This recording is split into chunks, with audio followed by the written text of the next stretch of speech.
Welcome to Daily Motivation. Ladies and gentlemen, esteemed guests, let me draw your attention to a reality that often goes unnoticed. Evil.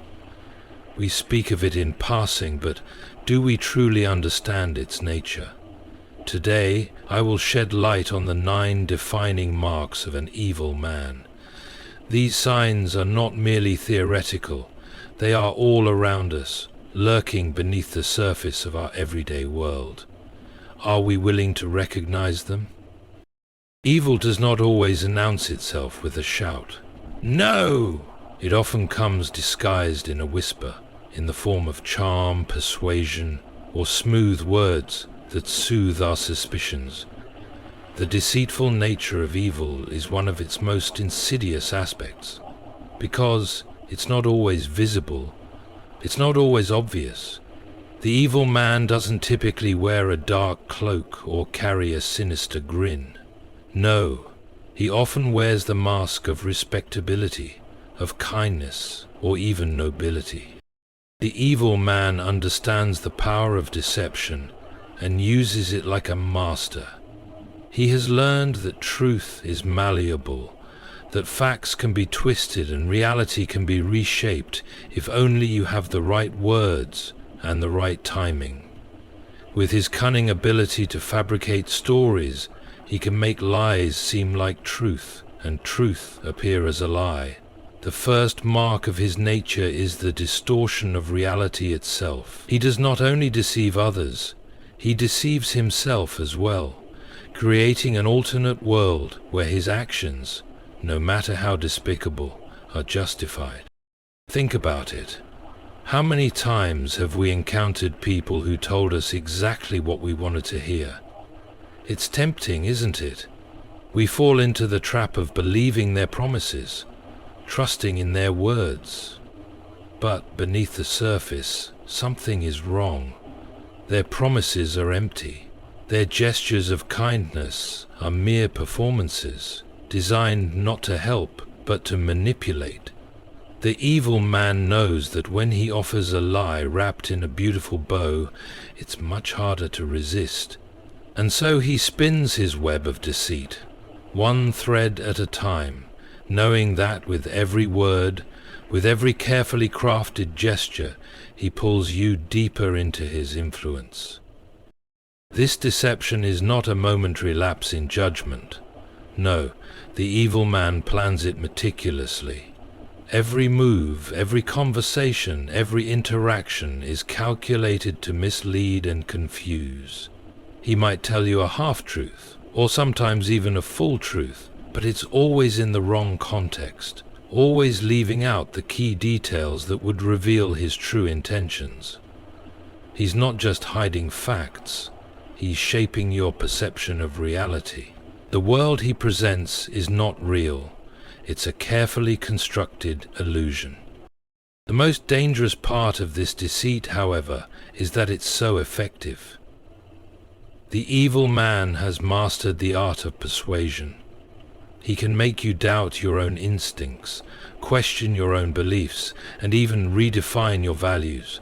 He plays on your desires, your weaknesses, your vulnerabilities, and before you know it, you're agreeing to things you would have never considered. You begin to see things through his eyes, no longer trusting your own perception.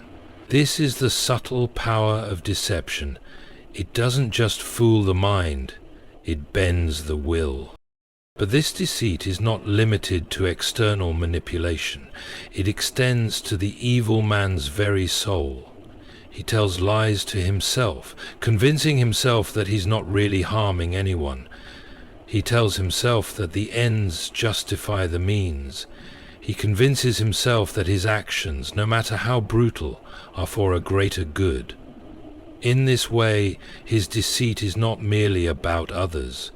It's about the way he constructs his own identity, his own narrative. He cannot face the truth about himself, so he builds a false story where he is the hero, the victim, or the martyr. This self-deception is what allows him to continue his actions without remorse or guilt. The deceitful nature of evil, then, is not just a tool for control, it is a tool for self-preservation. If he can fool others and fool himself, he can justify anything. It's a cycle that feeds itself. And once the evil man has established this web of lies, once he has entangled you in his false reality, it becomes harder and harder to escape. The deceit doesn't just vanish, it becomes entrenched. It's like trying to break free from a spell that's been cast over your mind. The longer you stay within his influence, the harder it becomes to see the truth. In this way, the deceitful nature of evil makes the evil man dangerous not just to others, but to himself. For in the end, he too is a prisoner of the lies he tells. The more he deceives, the more he becomes lost in his own fabrications. The lies become his reality, and as his web of deceit expands, it becomes ever more difficult to untangle. And so, the deceitful nature of evil is a force that works on multiple levels. It manipulates, it confuses, it isolates, and it distorts. It's a quiet, creeping force that chips away at the foundations of truth and trust. And once it takes root, it's often too late to recognize the full extent of the damage done. This section explores the depth of evil's deceit, from manipulating others to the internal self-deception that keeps the evil man blind to his own flaws. At the heart of evil lies an absence of empathy. The evil man does not feel the pain of others. He cannot grasp the depth of human suffering, the weight of another's grief, or the fragility of the human heart. To him, others are not human beings with their own emotions, hopes, and dreams. They are tools, obstacles, or even commodities to be used for his own gain.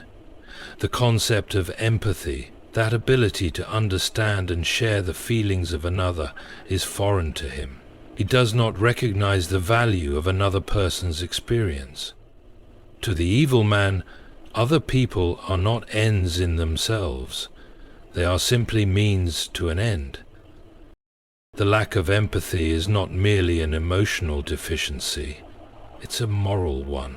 It's not that the evil man is unaware of the feelings of others, rather, he chooses to disregard them. In his world, others' suffering does not matter because his own desires are paramount. He might see someone in pain, but instead of feeling sorrow or compassion, he feels nothing. He might even feel satisfaction or amusement at the distress of others, because in his mind, their pain is inconsequential compared to what he wants. This absence of empathy enables him to act without guilt, to hurt without remorse, and to destroy without hesitation. Think of those moments when we've encountered someone who is in genuine need of help, someone who is vulnerable, hurt, or facing adversity. Most of us in these situations instinctively reach out to offer support, to offer comfort. We feel a pull in our hearts, a desire to alleviate the suffering of another. This is empathy at work, the capacity to feel another's pain and respond with care. But for the evil man, this instinct is absent. He cannot recognize the humanity of the other person. They are no different from an object, a thing to be discarded when it no longer serves him. It is this lack of empathy that allows the evil man to carry out his deeds with cold calculation. He can harm without hesitation, lie without conscience, and manipulate without guilt, because he cannot understand the full impact of his actions on the lives of those around him. The emotional pain he causes others doesn't register on his radar. It's like a distant echo that does not reach him. The evil man might destroy relationships, break hearts, ruin reputations, or even take lives, and yet feel nothing. He does not see the damage he does to the very souls of those he encounters.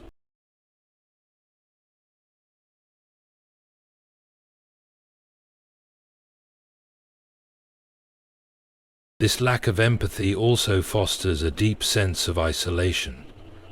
The evil man, in his inability to connect with others on a human level, becomes increasingly isolated in his own world. His actions alienate him from the rest of humanity, creating a void where meaningful connections and mutual understanding should be.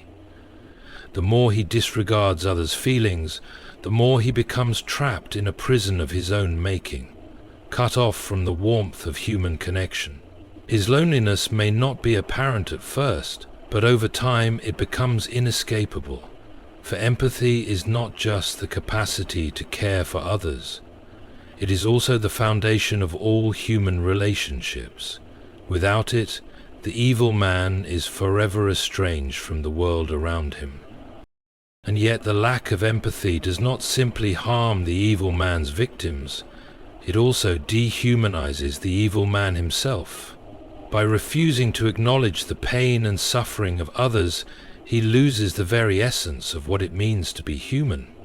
He becomes like a machine, operating without any emotional or moral consideration for the consequences of his actions. His worldview becomes distorted, one where his needs, desires, and ambitions are the only things that matter. He loses the ability to see others as real people, with their own lives, struggles, and worth. In this way, the lack of empathy is a profound tragedy. It is not just an absence of feeling, it is an absence of understanding, an absence of connection to the shared humanity that binds us all. It is the root of cruelty, for cruelty cannot exist without a willful disregard for the pain of others, and it is the means by which evil spreads. For the evil man's actions often go unchecked, because he is blind to their effects on the lives of those he harms. The absence of empathy is, therefore, not just a psychological state, it is a moral and spiritual breakdown. It is the point at which a person becomes so detached from the world around them that they can cause harm without a second thought. It is the defining characteristic of someone who has lost the ability to see others as people, who has lost the ability to care. At the core of the evil man lies an overwhelming sense of selfishness and an insatiable pride. These two traits, intertwined and inseparable, form the foundation of his character and guide his every action. The evil man places his desires above everything else, above the well-being of others, above moral obligations, and above the common good. He is the center of his own universe, and everyone and everything else exists only to serve him, to further his ambitions, to fulfill his wants. Selfishness is the driving force behind all his decisions. He is consumed by his own needs and wants, and he will go to any length to fulfill them, regardless of the cost to others.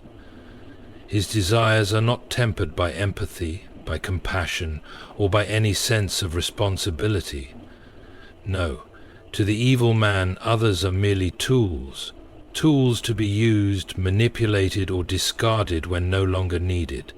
The well-being of those around him is secondary, and in many cases it is irrelevant. If his actions hurt others, it doesn't matter. What matters is that he gets what he wants. He has no sense of shared humanity, no understanding that the world does not revolve around him. To him, the world is a stage where he plays the leading role, and everyone else is simply a supporting character in his story. This selfishness extends far beyond mere self-interest.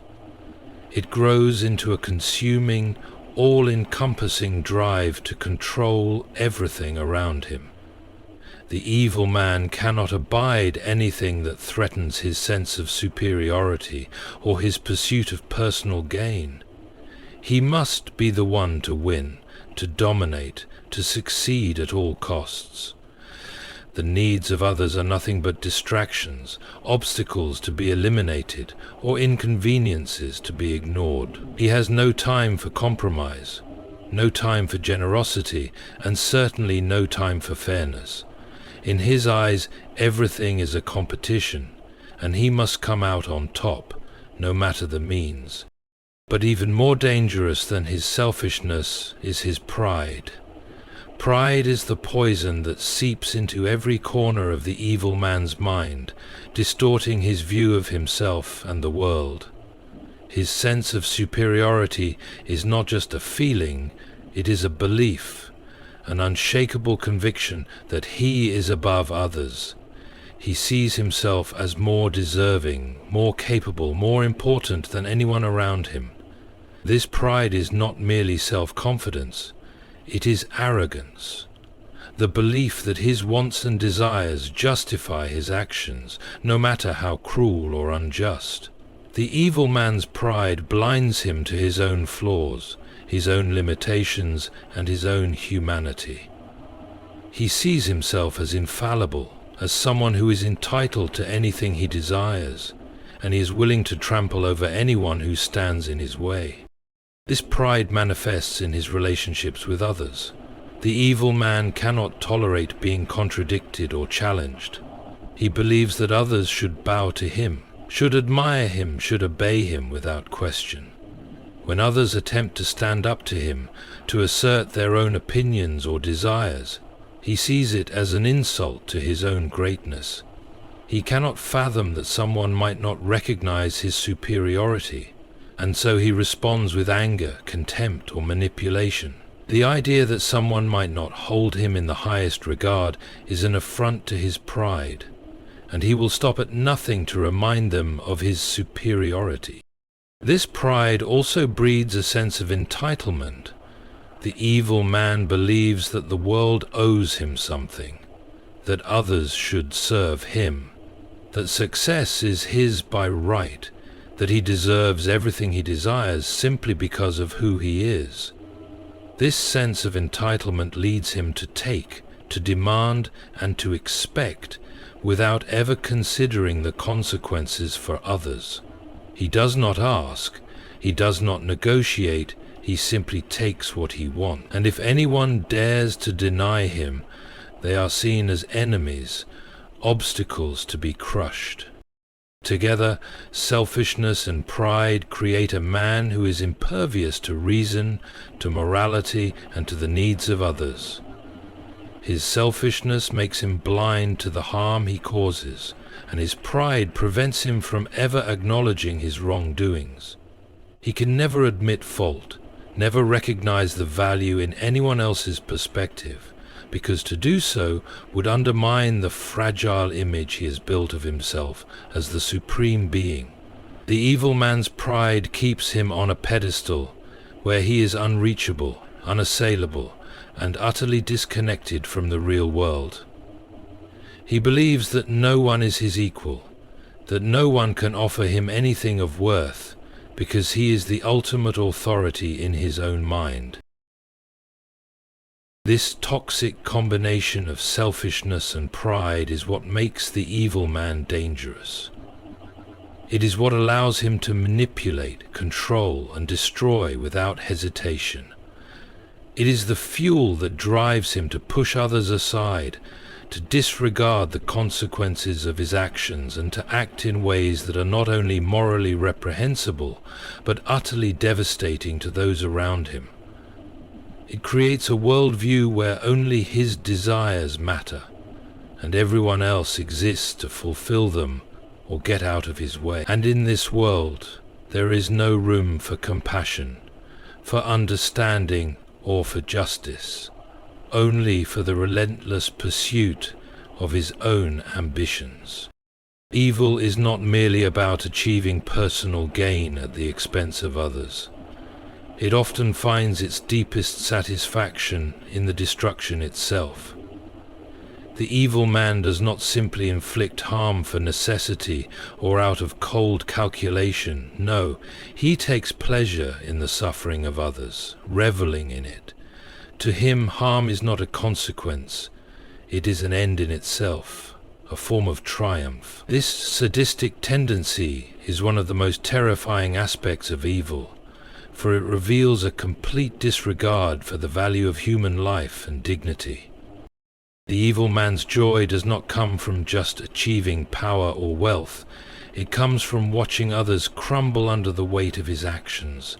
He delights in the chaos he creates, in the brokenness he leaves behind. He feels empowered when he sees others weakened, when he sees their pain as a mark of his success. Whether through emotional manipulation, physical violence, or psychological torment, the evil man is thrilled by the control he exerts over others' suffering. This is not simply cruelty, it is cruelty taken to its purest form, a celebration of pain, an affirmation of his dominance. This reveling in harm is often disguised, as the evil man may present himself as a victim, as someone who has been wronged or misunderstood. But beneath this facade lies a deeper, darker truth. He craves destruction. The more he can break, the more he can tear down, the more he feels in control. Every tear shed, every broken heart, every shattered dream becomes a twisted badge of honor. The destruction he causes is not a regrettable byproduct of his ambition. It is the very fuel that keeps his dark engine running. In this way, the evil man becomes an agent of chaos. He does not build or create. He seeks only to tear down, to ruin, to see things fall apart. Evil does not always emerge as something inherently dark or monstrous. Sometimes it manifests by twisting and perverting what is pure and good. The evil man doesn't necessarily create from nothing. Rather, he takes what is virtuous, what is noble, and corrupts it to serve his own malicious ends. This process of corruption is subtle but incredibly powerful. It operates not by outright destruction, but by distortion. By taking something beautiful and turning it into something unrecognizable and harmful. The evil man understands that goodness has power. People are drawn to kindness, to love, to truth. These ideals are cherished, and when harnessed correctly, they have the ability to bring people together, to heal and to build. So, instead of outright attacking these virtues, the evil man co-adopts them. He twists them into something dangerous, using them as tools to manipulate and deceive. For example, he might use the idea of justice to justify cruelty, or employ the language of love to mask his own selfishness. What was once a force for good becomes an instrument of control and destruction. This corruption goes beyond simple manipulation.